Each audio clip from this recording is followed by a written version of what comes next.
So I originally purchased Hogwarts Legacy for my wife, who is a major Harry Potter fanatic. She not only was very much looking forward to the release of this game, but practically counted down the days until it did, and moped a little bit every time I told her it was getting delayed. But from my perspective, my thought was, if she, someone who rarely gets excited about games for one thing, but can rarely play them, period, due to motion sickness. If she was able to jump into this thing and have a good time with it, I'd consider it a win. Regardless if the game was good, bad, or otherwise. As long as she was happy with the experience she had, that was really all that mattered to me. Now, as far as I'm concerned, I figured that I would play this game at some point. Later on down the road type thing, maybe after she beat it and was 100% done with it and it sat for a little bit. My point is that this just wasn't on my immediate radar of things to play. It just so happens that the more I watched her play it, the more I developed the itch. And it wasn't long before I just couldn't hold myself back anymore. I couldn't help myself. I just had to create my own character and experience this game firsthand. Now, it should be stated that my relationship with the Wizarding World as a whole is quite the interesting one, in that I was never allowed to have anything to do with it growing up, which meant that I missed out on that initial wave of fandom that hit millions of people around the world, including my wife, and I came into everything a little bit later on and alone. But to be honest with you, I've always felt a little bit lukewarm when it comes to the plot of these films. Now, that is in no way meant as a knock or anything like that. I still find them very interesting, entertaining, and fun. I just am the sort of guy that says, give me the lore of events and history and characters. Give me the history on these long lineages of magical families and how they're all intertwined to each other. Give me creatures. Give me the laws of magic and such that provide structure and order to the wizarding world. Essentially, give me everything outside of the movies that makes the wizarding world come to life. In simplistic terms, it's the movies that bring me here, yes, but they're not what make me stay, if that makes sense. And I think the narrative of Hogwarts Legacy was a similar experience. I didn't find myself getting particularly invested in the Ranrock Goblin Rebellion side of things. Instead, I was very much more so with the Keeper and Isadora parts of the narrative, as well as the subplots for Sebastian, Natty, and Poppy, and kind of how their individual situations fed into the larger plot structure. Now, the one thing I will say about the story, and the one piece of credit that I will give, is that this to me in no way felt like a cash grab. There was nothing about it to me that read as though it was just a lazy attempt to cash in on a popular franchise and throw something together to make a quick buck. As far as I'm able to tell from my casual Harry Potter knowledge and being able to have conversations off and on again with my wife and being able to bounce questions off of her and such things. It really felt like there was a lot of love and time invested into this. And those little the attention to those little details and those connective tissues that were necessary in order to make this a functioning prequel to an already established world.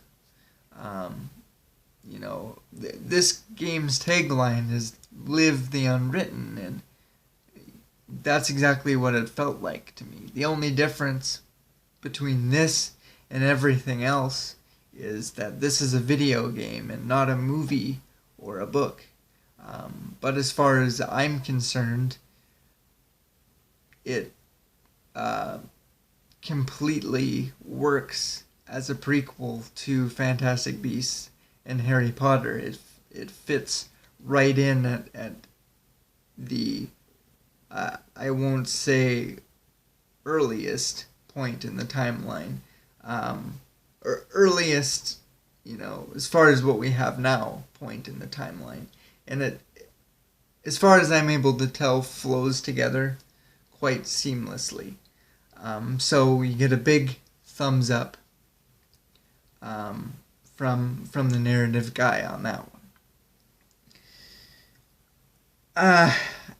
I don't know. It's just, if this game appears on my Game of the Year list for this year whenever I put it up, I just don't think it's going to be the narrative or the characters that put it there. I think what might is everything else about the game. The open world aspects of it. Being able to fully immerse myself in the world itself, as getting to experience a little bit of what it might be like to be a Hogwarts student and taking classes on spells, creatures, plants, potions, pretty much everything that you probably would want to take a class on and learn something about. It's featured in the game. Not only that, but there's tons of stuff to do out in the world. Being able to just wander around, go into caves and look for treasure, just to spend hours and hours just experiencing this world outside of being the protagonist in this obvious plot line that's taking place. It's just got a lot to offer. I think the only real negative thing that I would say about it, and it's not really a negative so much as it's an observation, is that this feels like the type of game to where if you were to listen to the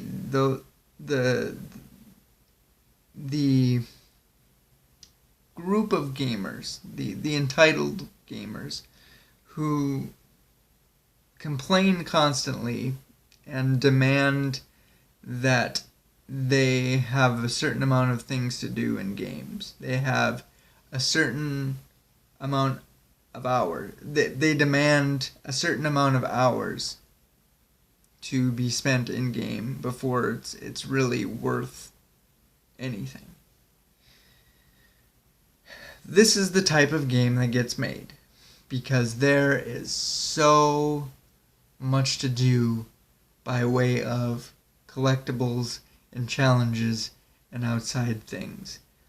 For example, there is, I think, like 150 or so journal pages to collect just in Hogwarts alone. That's not even considering the rest of the map. And surprisingly, it's a sizable chunk of the world, just kind of the surrounding area of Hogwarts, and then some. There is 95 Merlin challenges to do in total. And I don't know, maybe it's my playstyle or something along those lines, but I was still unlocking brand new things to do and things to collect and challenges to complete. Very, very late game. And I just kind of felt a little bit overwhelmed by it all at points, you know? And like I said, it's not really a narrative, it's a negative rather. It's not really something I'm gonna dock points away from. It's just more of an observation of like,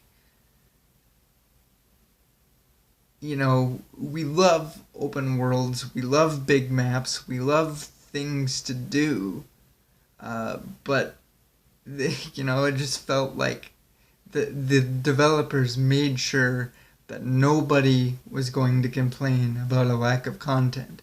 And it's just like I said, we love all of these things about open world games, but at what point does it just become too much?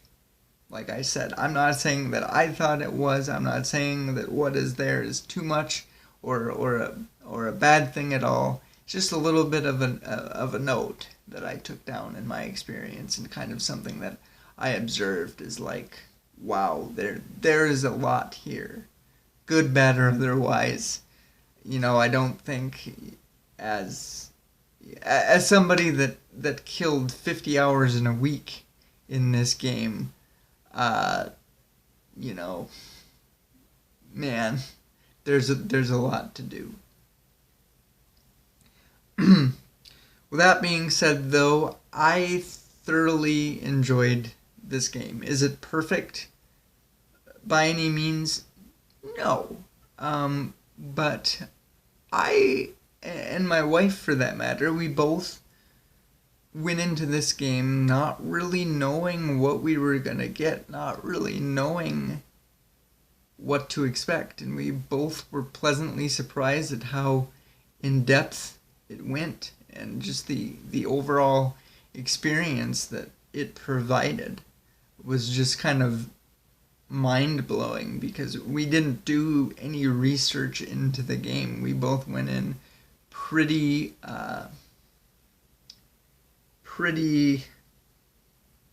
we were blank canvases. We didn't do any research or anything. We went in fairly blind, so we were just kind of blown away by what is actually provided in the game. And I think all in all, I'm very pleased with the experience I had. I've been very vocal with friends and anybody who asks, you know, about the positive experience I had, and I'm just looking quite forward to seeing where we go from here. In terms of sequels and whatever happens next. I'm very much looking forward to. But that is my review of Hogwarts Legacy, ladies and gentlemen. Until next time, take care of yourselves, and we'll see you later.